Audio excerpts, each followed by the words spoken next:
Hello, everybody. I am so excited to be here with you tonight. And do I have an amazing interview for all of you all around June and the theme Embracing Joy.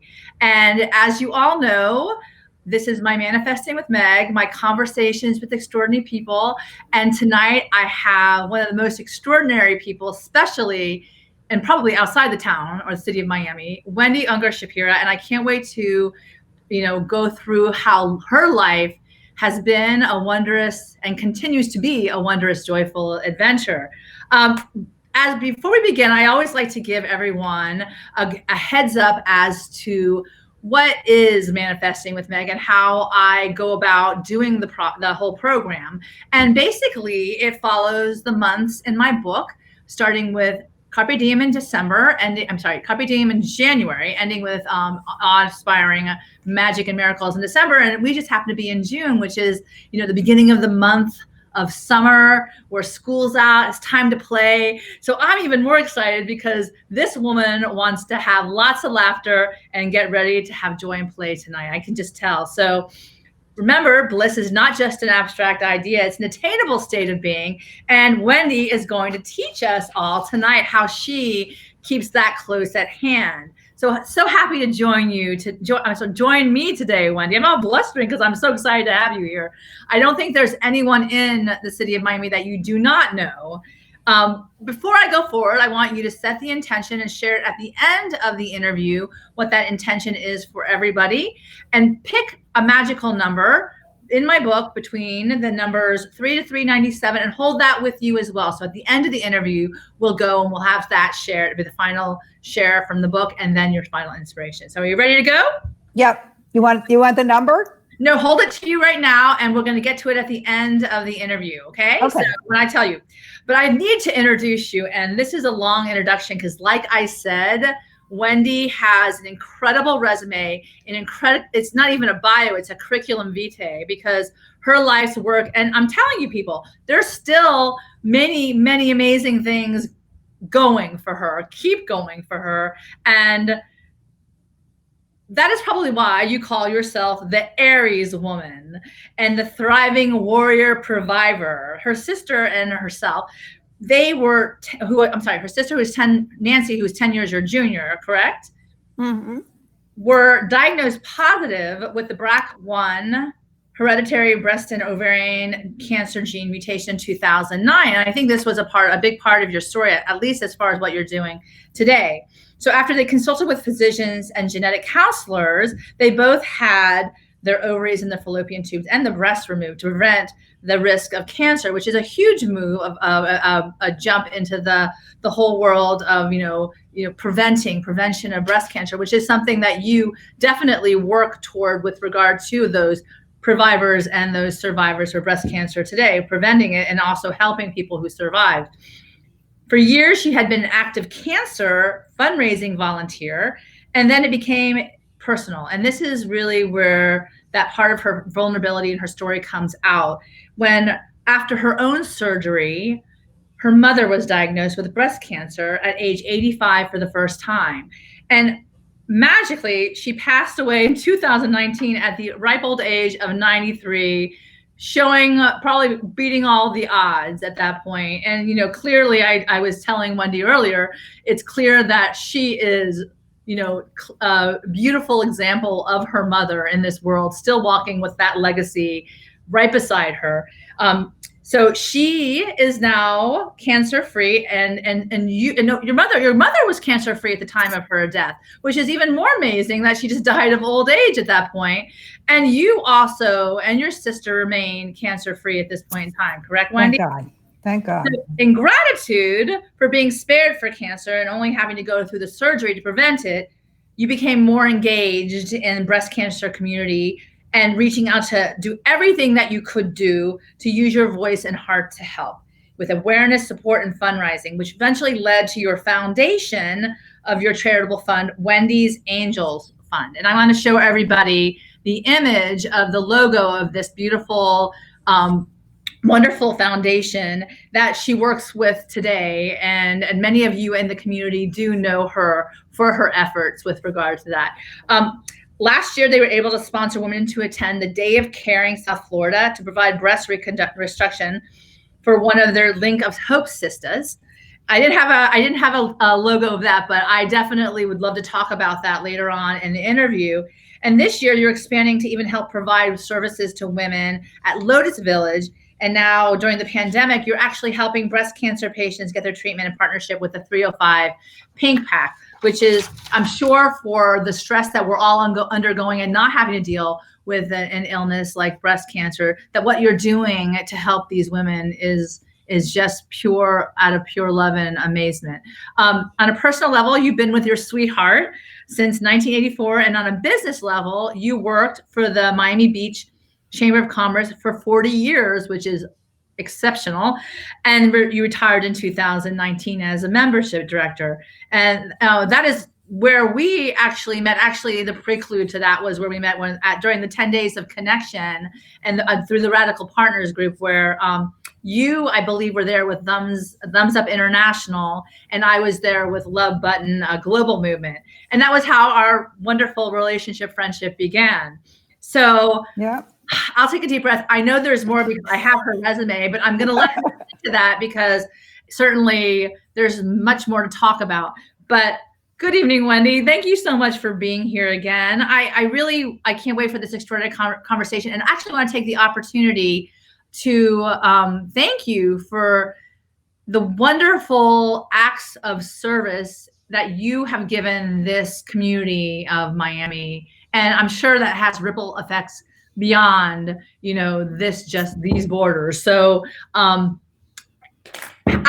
can't thank you enough for what you've done. And we were supposed to do this yesterday with stop, connect, breathe, and enjoy as a topic. But then I was like, we can do that with embracing the beautiful, wondrous, joyful adventure. So how are you doing after these last 6 months of pandemic and God only knows what else is going on with in your community and your lives, et cetera? I am doing rather well, thank God, in this topsy-turvy world. And I want to thank you, Meg, for having me. I'm so happy to have you. Believe me, it's my honor more so than it is yours, believe me. And I'm so happy to be here. So it's a joyful adventure to be here with you tonight, especially past my bedtime. Oh, even better. Even better. I was so happy because it's quiet in my house and I actually can give you my full attention, not worried about the distractions of children and the chaos that ensues from there. I really want to highlight your life experience through your own words. Tell us a little bit where you are, where you've come from, and where you hope that this journey takes you in the future. Well, where I've come from was, it's always been deep in my heart to be embedded in the cancer community. It started very young. I had the unfortunate experience of watching a lot of people in my life suffer from cancer. And so in 2003, when I was asked by the Singer family and the Furlong family on Miami Beach to help out with the Miami Beach Relay for Life for American Cancer Society, to help with the first relay on Miami Beach, I couldn't help but say yes, because it was an opportunity to get involved in an adventure and to be able to do something that was really wonderful fun, to help out doing something that could help. And when was that? What year was this? When did you start doing that? 2003. 2003. Okay, wow. 2003. So we embarked in Miami Beach for the very first time in the Renegades of Miami Beach versus the American Cancer Society, in engaging in an education for the American Cancer Society, and learning how Miami Beach taught them that we knew better than they did how to run a fundraising event. And so we tried to teach them that, in spite of the fact that American Cancer had been running Relay for Life for many more years than they could count, that we would break probably all of their rules and run a much more successful event than they could possibly imagine. Oh, wow. And ran the most successful event in the state that year, breaking all their rules. I mean, we actually did run it overnight the first year, which was something that they imposed on us, which was against our better thoughts, but we did do it overnight. I think the first 3 years or so, we probably did run it overnight, and then we fought them and stopped doing it overnight. But in the meantime, I stayed on the Relay for Life for many years, and I think it was probably 2009 I wound up chairing it. The same year that I was diagnosed. Wow. But it happened before I was diagnosed. Okay. Because our relay was probably in October. Okay. I was not diagnosed until the end of December. Wow. So, coincidence. But in the meantime, and the year that I ran, it was like, it was amazing. It wasn't anything in numbers and dollars as effective as it had been the year that we did the #1 year in the state. Right. But it was the best that we had ever done for all of us. It was the most successful in terms of numbers of people who attended, and in terms of how exciting it was, and the participation and the success of participants and sponsors. And because I had so much experience in running events, we had radio sponsorship, we had press sponsorship. Wow. It was like incredible. We did it on the 87th Street beach. It was like, it was incredible, and it was the most fun that we had ever had. But you have been organizing events for, I mean, I would say since you're 40 years involved in Miami Chamber of Commerce, Miami Beach Chamber of Commerce, so you know your stuff. Well, here's what had happened. Here's a little background. I was part of the original Miami Beach JC Women. I was the founding president of the Miami Beach JC Women, and I would hate to tell you the year because, well, I'm 71 years old, and I'm not shy about letting anybody know that. And so it was like 1979. It was a very long time ago. And we actually were the people who helped with the United States, I guess you'd have to say integrating, but it was really integrating women into JCs. And it was my women who actually swore in as JCs in the first JCs that allowed women. So it went back a long time. We were like the original bra-burning feminists. I mean, I love it. Oh my God. I mean, let me tell you, I have a lot of stories to tell. Thank God for you, because we all benefit from all of that. Let me tell you. And if that is not enough to be grateful for, I don't know what is. I mean, I have a lot of stories, Meg. You just opened a can of worms in my head.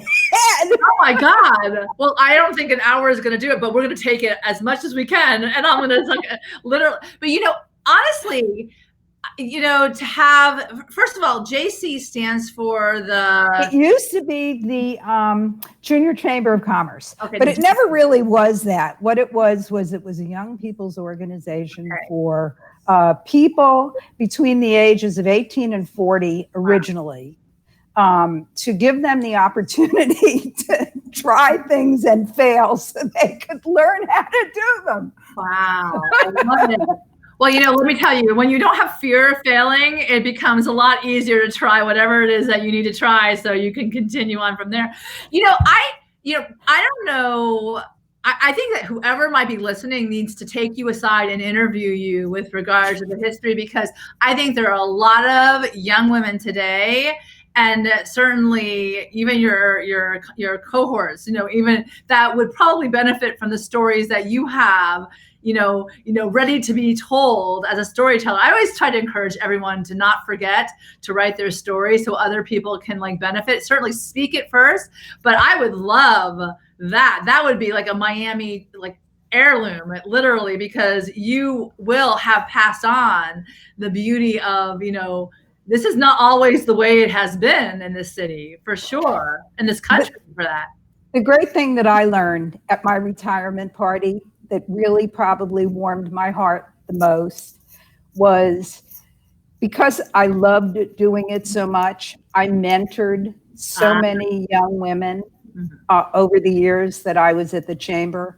I mentored a lot of young women who came from other countries, who came to intern at the chamber. I mentored all the young women as they came to work at the chamber.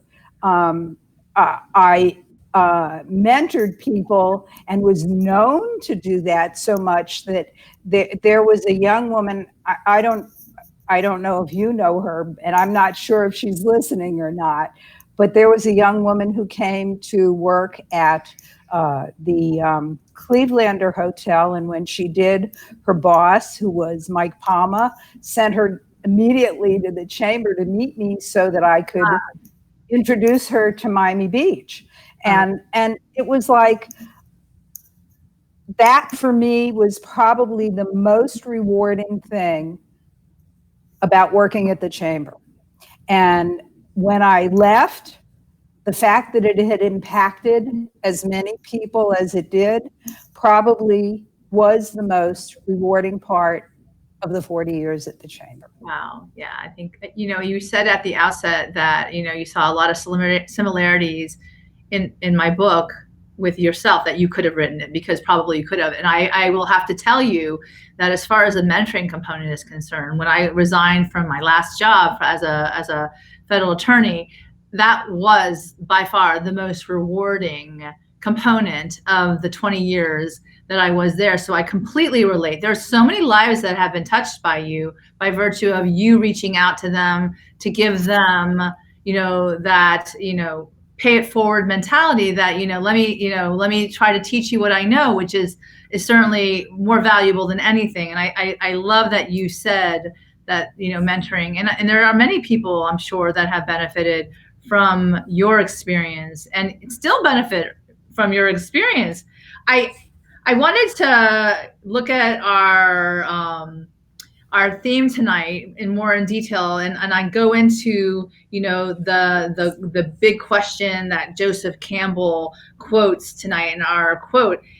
The big question is whether you're going to be able to say a hearty yes to your adventure.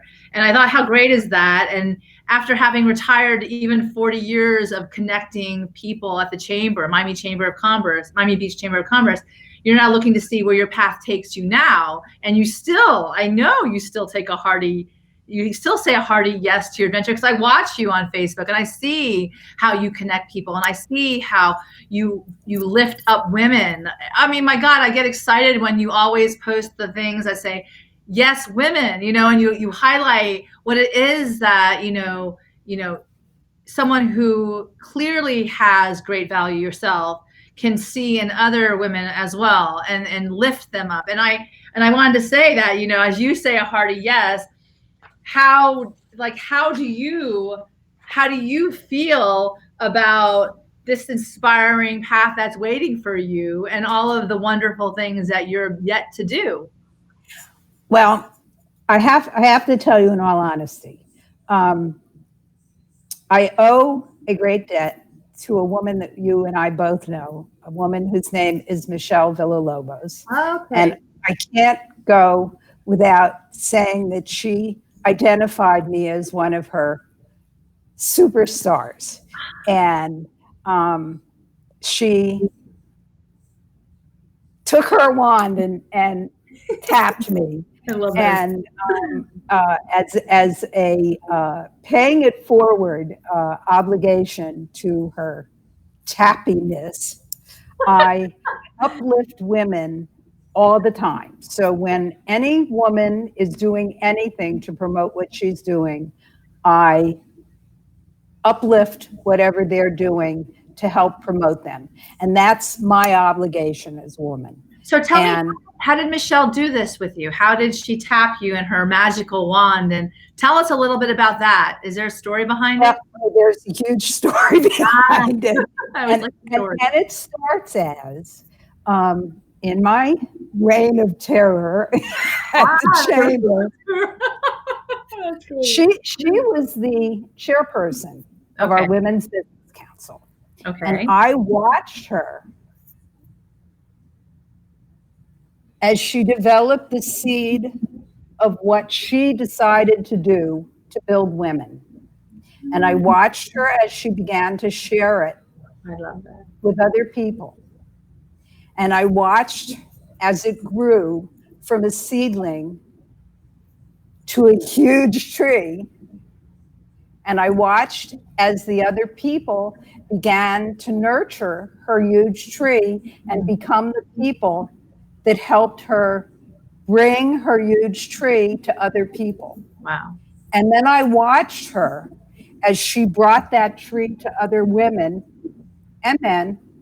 And I watched her develop other people into incredible people and brought them forward.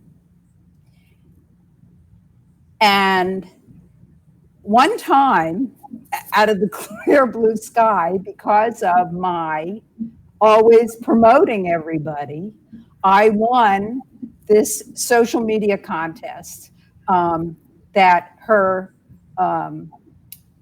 circle was, her inner circle was running, and I won a ticket to one of her weekends that I thought totally didn't apply to me.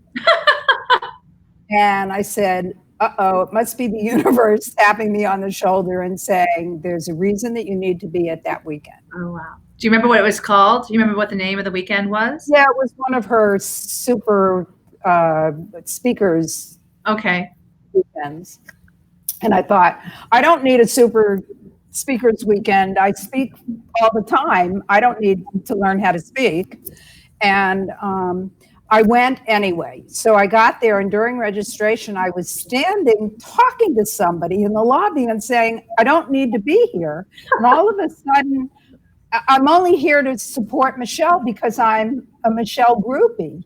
And I felt like, why am I excusing myself from being here? And I felt less than myself. And I felt very bad about that. And I thought, I shouldn't be doing this. There's something wrong with this. And I felt really badly about it. And during almost the entire whole first day, I felt really bad about the whole thing. I didn't fit in. I didn't feel like it applied to me. I just felt in a very bad space. And around 5 o'clock in the afternoon, Michelle did one of her famous visualizations. I love those. Oh, yeah. And her visualization, a lot of people know this story. Her visualization was to have your current self go to your 5 years in the future self. Oh, I like and have your 5 years in the future self tell your current self a secret. And my 5 years in the future self was standing in an office, and my current self was standing at the door, and the door said, membership director. And the 5 years in the future self said, stand up, don't be afraid. And I was shattered, and I started to cry, and it was like incredible. Got goosebumps. Oh my God. Yeah. It was amazing. And so the next thing she did was the famous Michelle. 3 people up to the mic to tell the story. Well, I was obligated because I was shattered and in tears to get up and tell my story. And I told the story that I just told. So Michelle goes, so Wendy Unger, what are you going to do about that? At the time, I was acting membership director. Okay. And the truth of the matter is that for probably at least 10 years or so, I had been membership director, but not officially membership director. So what did you do about that? And so I said, Monday morning, I'm going in to Jerry and I'm going to tell him I want to be membership director. And this time, instead of telling him I want to be membership director because Seth says I'm not making enough money and should be membership director, I'm going to tell him because I want to be membership director because I am membership director. Yeah. Wow. And I want to be membership director and I want to take responsibility for being membership director. Amazing. And the rest of the weekend, I paid attention to what she was teaching, which was writing a business plan and, about what I needed to do to sit in his office and tell him why I wanted to be the membership director and what I was going to do about it. And it was like, that's why the universe sent me to that amazing thing. And it really was amazing. But it was the first time it was like, she got me. She got you. You know what I mean? She got me. Yeah. And so it was like, that's part of the reason why I do what I do. And it's not the whole reason, but it's part of the reason I do what I do. Because you see others. I think that's amazing. And I have to tell you, when it comes to that fearlessness that needs to be sparked, that's just what happens. You got sparked. You got sparked because you had a free ticket to an event, because you were doing something else really well on social media. And it's the synchronistic events that follow through that has clearly made you a light worker in your own realm, in your own, your own hemisphere. Literally, like you are that which sparks the light in others. And I can tell you, and I want to show everybody and share with them what other things that you're doing that are just amazing that we were discussing earlier too, because I think when it comes to actually looking back on the path that's been paved and recognizing those things that you do and validating, not even validating, but congratulating you for being the spark. If Michelle Villalobos is the one who lit you up, you certainly, with like starting off with one, this is you're honored by the Pink Warriors by Miami Women Who Rock at the 50 Shades of Pink Gala here underneath my picture. And then we have the annual Hopetober dolphin swim at Miami Sea Aquarium that you're involved in. And these are the things that, once you stop standing on the sidelines and just think that you can blend in with the crowd, when someone says, what are you going to do about it? You wake up and you do. And maybe you could speak a little bit to both events, but both of them, I just want everyone to know, both events have impacted people who are going through very challenging times in their lives, dealing with significant challenges. And Wendy is a vital part of our community to give people the hope. And I have hope behind me. It's like, this is clearly what you do. So tell us a little bit about that and how both these events have impacted your life and the lives of others. Well, my really wonderful friend who I adore, Emily Zubizarreta, happens to be the force behind Miami Women Who Rock, which is a group of professional women who have really chosen breast cancer and breast cancer organizations to support as their, they also support other organizations, but mostly breast cancer organizations as their cause. And once a year, they run this wonderful event called 50 Shades of Pink. And they honor a pink warrior, somebody who is really a force behind breast cancer fundraising.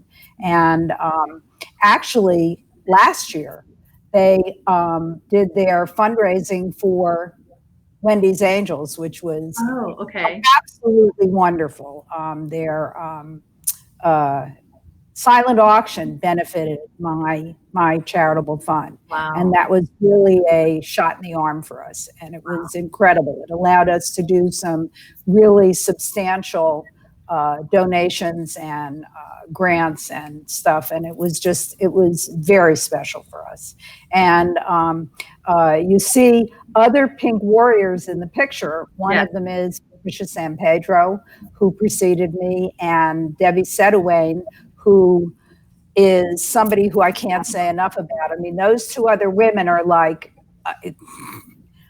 unbelievable other women in our community, two people who I love and adore. Debbie took over for me when I retired from Force as an outreach coordinator and has done unbelievable things. And now she even serves on the national board of Force, and she's running Force. She's doing incredible stuff with bosom buddies.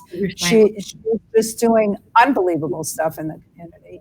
And Patricia is like probably the number one person for breast cancer that I can talk about. She runs our Link of Hope Sisters, which is a cancer support group that is all over the world and is just absolutely the most supportive of all that I know of, and something that is just, I can't, there are no words. I can't even explain what it's been for all of us. But in the meantime, and then there's Hopetober, which is something that the Miami Seaquarium has been so supportive of the breast cancer community. And every October, they allow participants from the breast cancer community to swim with the dolphins, which is so wonderful for the people who get to participate, because it's such a special opportunity for the people who get to swim. And it's something that I have been working with Eric Einstad and his staff, Barbie Garcia, and a bunch of people there at the Seaquarium who help me, and I work with the people at Bosom Buddies and at Force, which is the organization for people with hereditary breast and ovarian cancer, and people who are currently in treatment or survivors come out and they swim with the dolphins, and it's just wonderful. And I'm hoping that COVID doesn't prevent it from happening this year. I haven't been able to find out yet. Usually I start working on it in August, so God willing, we'll be able to make it happen for October. You know, and I do want to mention that all of you out there who may be struggling at this point in time with breast cancer, or who are previvors as you speak to that, please reach out to Wendy. I mean, this is literally bringing tears to my eyes to hear all of these wonderful events of incredible women collaborating with other women to give them hope so that they won't give up, especially in the face of something that they might feel is so overwhelming. And I just, you know the story that, and many who know me know that my mother passed away. It'll be 10 years to breast cancer this next April.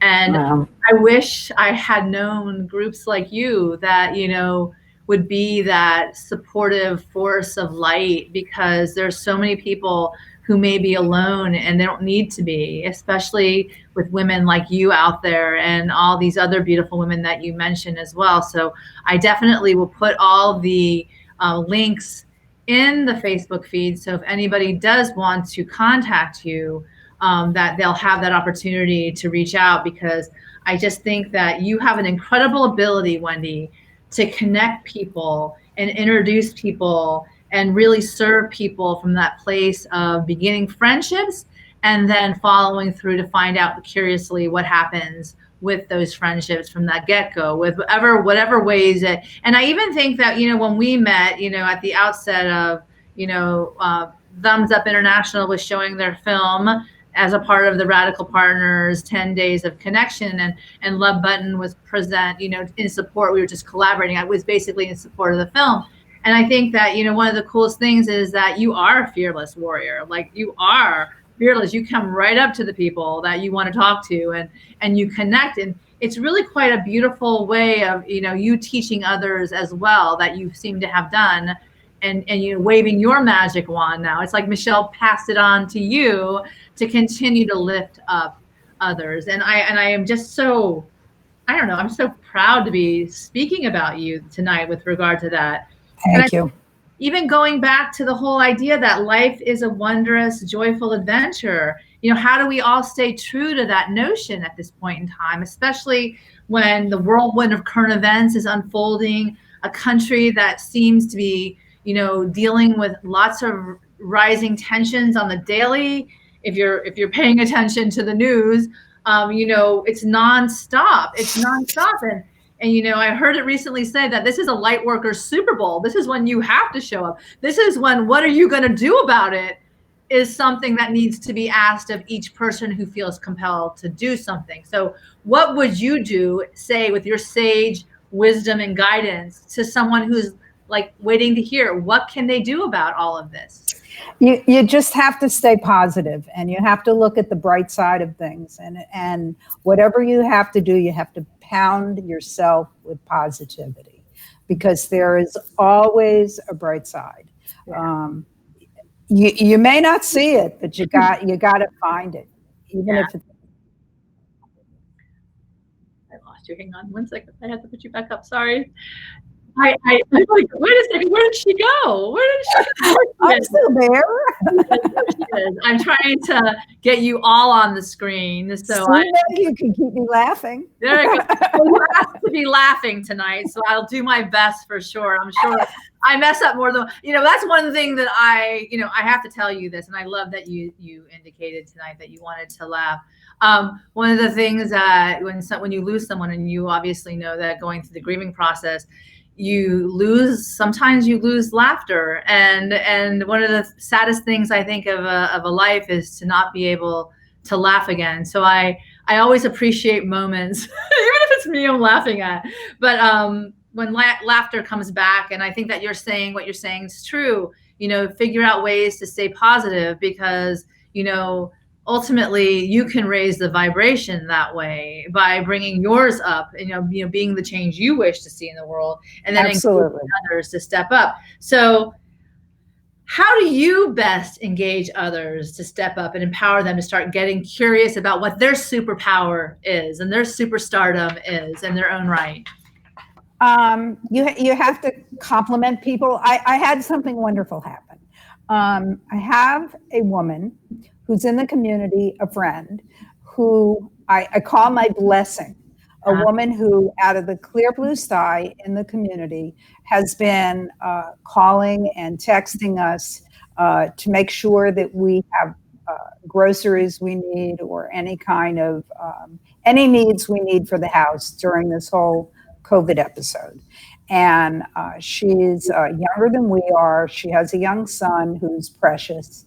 And she sent me a text, probably, this is Tuesday, it must have been Sunday night, that her young son, who I imagine he's about 5, I'm not sure exactly, decided that he's going on a kindness campaign. Oh, I love it. And his kindness campaign is that every day you have to at least compliment one person.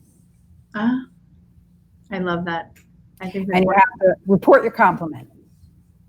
So who do you report the compliment to? To her, so that she can tell him, so that he knows that he's the compliment police. Okay. So I think that you have to make sure that you're building people up. You have to make sure that they, it's like with my husband. This has been very hard on him. He's 75. He has a tendency to be negative.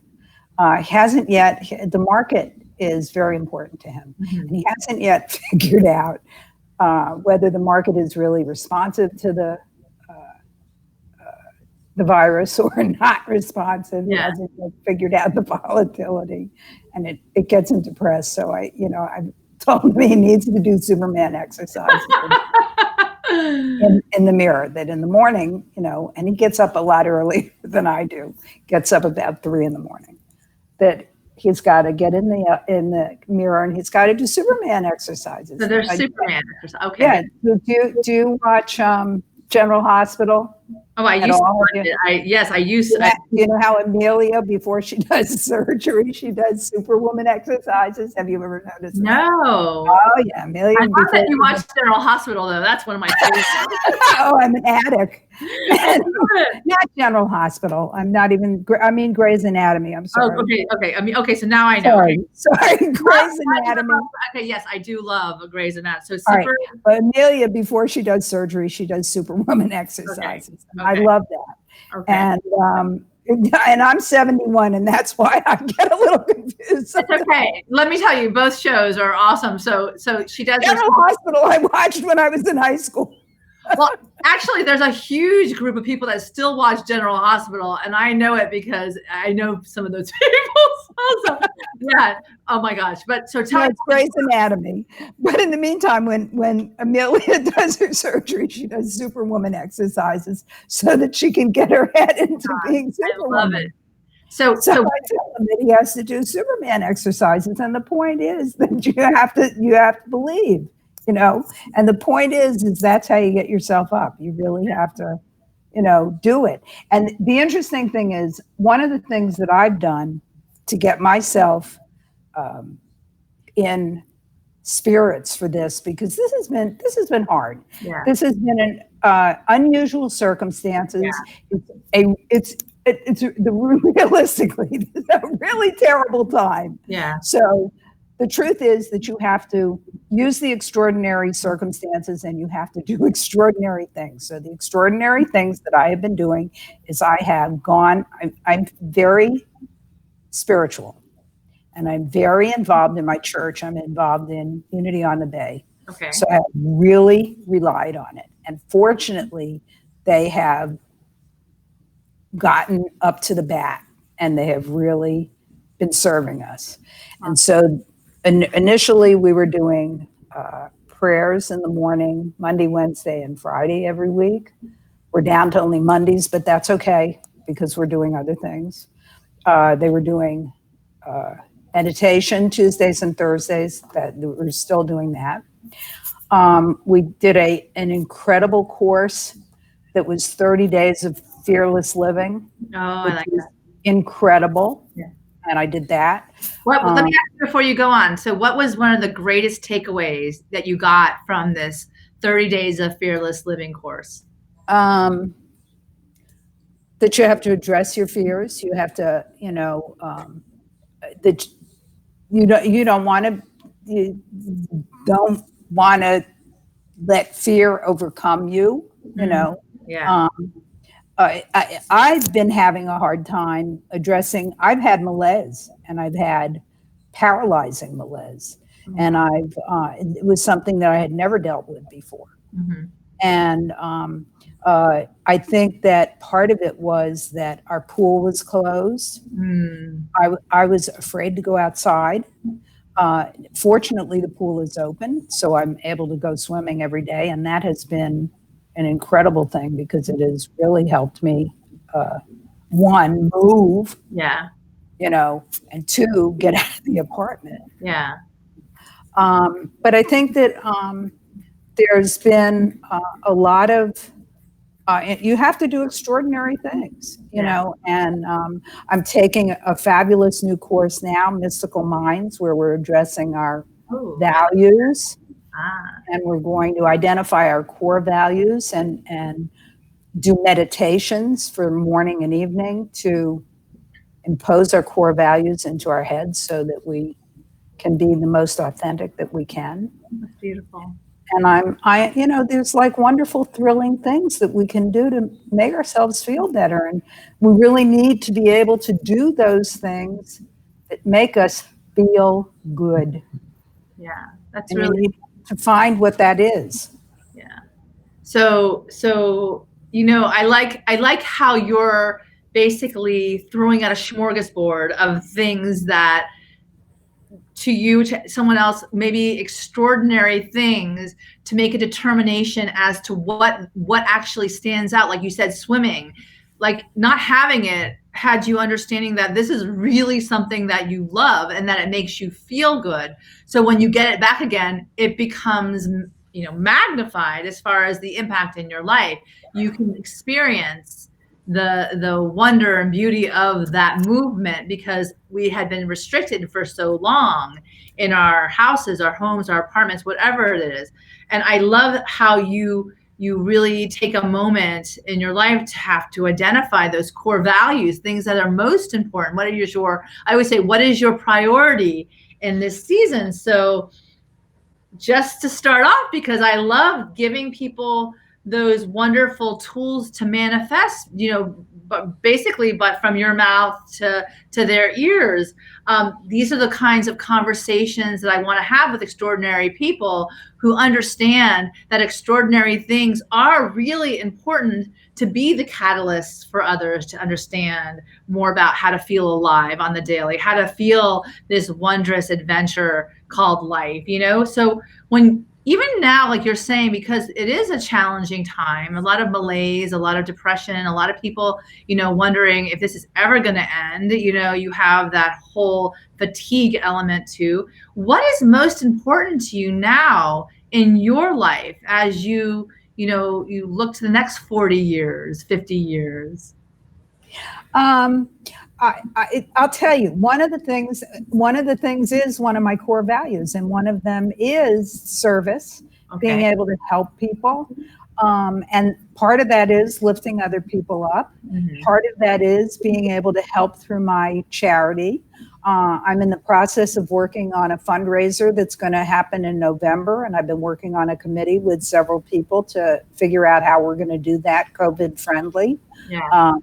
And we're putting it together slowly to figure it out so that we can make some money, so that we can continue to help people. Because it's a very, very small fund. It's a small but mighty fund. Is it for Wendy's? And this is your Wendy's Angels? Uh-huh.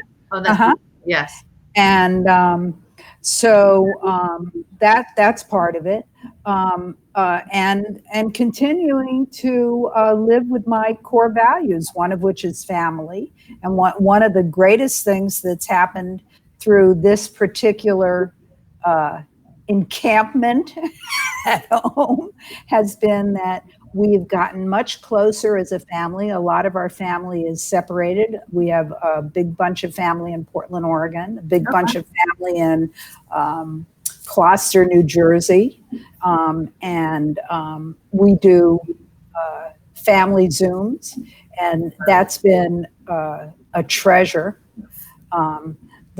The Gloucester, New Jersey family, I would encourage them to go into the music video production business, because they've been doing for family events the most creative music videos, the whole family together. Yeah. And it's like incredible. They're like professional productions, and it's unbelievable. And it's like we've been just having fun and being able to see each other more than we ever see each other together, and it's been fabulous. So, it's been an interesting experience. I really do believe that times like these really call all of us to wake up and pay attention, like you were saying before, with an added awareness as to really what we want to prioritize in life. And it sounds to me one of those things for you is family and engaging with those people that you love, and welcoming even people in who aren't your family by blood, but family by virtue of the fact that you've shared your life with them, which I think is amazing. And even going toward more of your journey now, like how do you start, or how would you encourage others to start acting in alignment with those core values of service, because you do it so well? I mean, even now, I wanted to show everyone this picture where you were honored after your 40 years of service, of all the wonderful things that you've done. And I think that, 40 years of service and having someone, tell you, you don't need to be standing you own what your value is by stepping up and calling people's attention. Look what I'm doing. I should not be valued any less. Literally, you had an opportunity to hear everyone's appreciation of your acts of service, and I would love for you to give others that opportunity to hear what advice you might have, because really service is an embracing of joy. Well, I think I'll tell you, it's an interesting thing. What happens is that fortunately, young people are encouraged to get involved in community service by the community service hours that they do as kids in school, if they ever go back to school.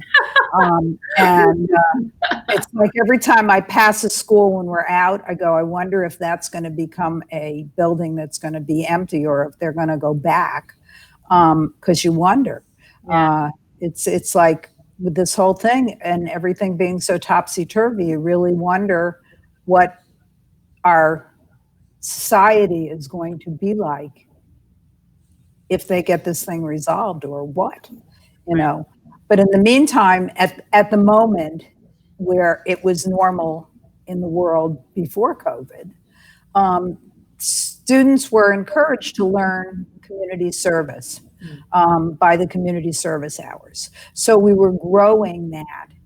And I think that through that and through that experience, young people learn to do community service. And I think that from that experience that they grow the interest and that that encourages them to get more involved.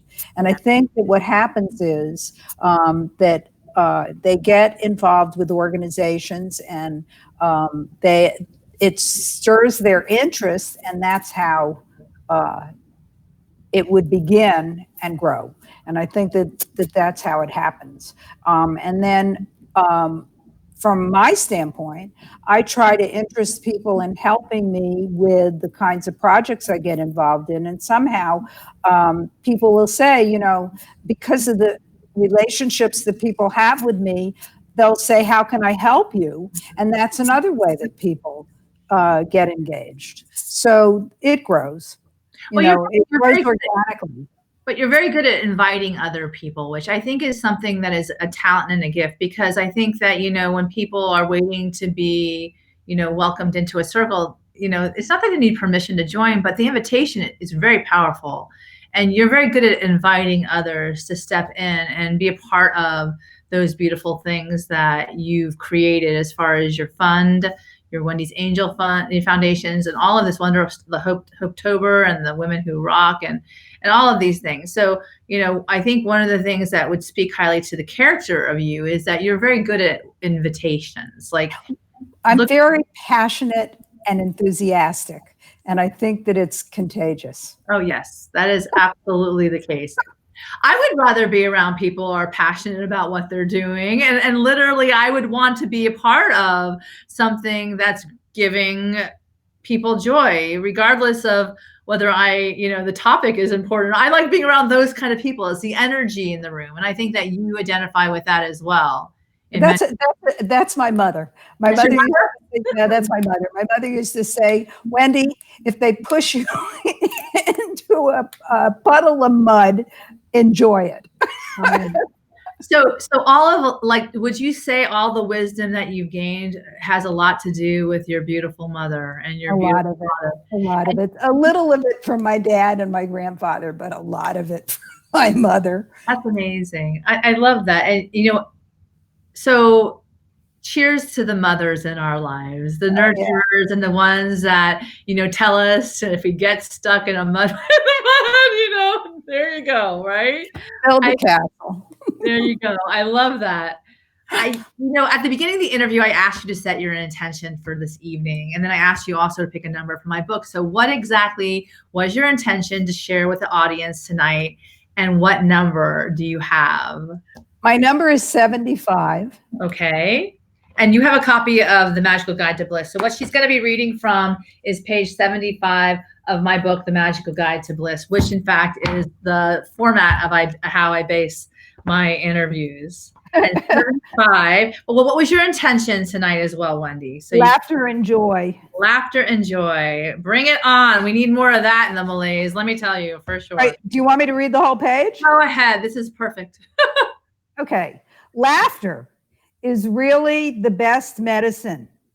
The human race has only one real effective weapon, and that is laughter. The moment it arises, all your irritations and resentments slip away, and the sunny spirit takes its place. Mark Twain, born Samuel Clemens, American author and humorist. An explosive sound that indicates amusement. Laughter has us replacing images of other harmful explosions with those that can contribute to robust living. Bringing more life to your days, laughter feels good and is incredibly contagious. Laughter creates lasting connections and breaks the ice when there is tension. When you laugh at yourself for making ridiculous blunders or with others to lighten up otherwise tense situation, the simple truth is that laughter helps you to approach life with an attitude that life is too important to be taken so seriously. When given the opportunity to laugh, surround yourself with people who introduce the sunnier side of life back into your world. Certainly, laughter lends a hand to your best physical self by contributing in a positive way to overall health and well-being, boosting the good feeling hormones in your body and soul. It can fill you up with good feeling hormones it can fill you up with vitality and infuse your spirit with newfound energy and light. You don't have to be blessed with comedic talent to benefit from this tool. You can come to life with just a shift in perspective that will help stress and irritation simply fall away. So take an instant vacation from your worries in life and learn to laugh more with love that will have you rolling on the floor, begging for mercy. Magical key to bliss. Surround yourself with laughter today. That's awesome. Well, there you go. So laughter and joy were those things that we call into all of your lives tonight, as Wendy's sharing with me this beautiful forum for this extraordinary conversation on this Tuesday night in June, as we all try to manifest the lives of our dreams. I want to thank you, Wendy, from the bottom of my heart for this opportunity to speak to you. I can't believe the hour is up. I think we could go on forever and ever. And honestly, you had me at burning bras back in the day in 1979, and I was like, "Oh, honey, we need to talk." And then we had glasses of wine together to discuss how wonderful it is that we are living the fulfillment of a dream of a lot of women that began even before 1979, before our mothers even, had a chance to step into the foray, into the mud, and we still squeaky clean come out of it. So I want to thank all of you for joining us. I do want to give the final word of inspiration to Wendy tonight. I think it's important that she send us all away with something really that we can take in these really challenging times that would shift our energy and our attention to something positive. So as we do our superwoman exercises or superman exercises, building others up, which is what she's really good at. And like I said, I will definitely be posting her contact information. So if any of you are out there and need a little boost of hope or inspiration, you can contact her, because she is a wealth of wonderful energy and wisdom. So take it away, Wendy. What is your final bit of inspiration for everybody? I think you should just smile and laugh and love. I love it. So with those words, smile, laugh, and love, we are going to send you all out to manifest your dreams, to live the life you want with purpose and passion, and to basically keep being of service to the world where they need you most, and show up and remember that we're all here as deliberate creators of our lives. We dream big, and together we raise the vibrations of this planet to sit and live in our bliss, enjoy the magic and miracles, and shine your beautiful light. And until next time, let's love ourselves exactly where we are, reach out to others, and continue to spread the love. Smile and shine your light and laughter. Blessings and bliss. Thank you, Wendy. It has been my pleasure, as well as I'm serious. We're going to continue this conversation. I absolutely enjoyed myself. Have a wonderful evening, everyone.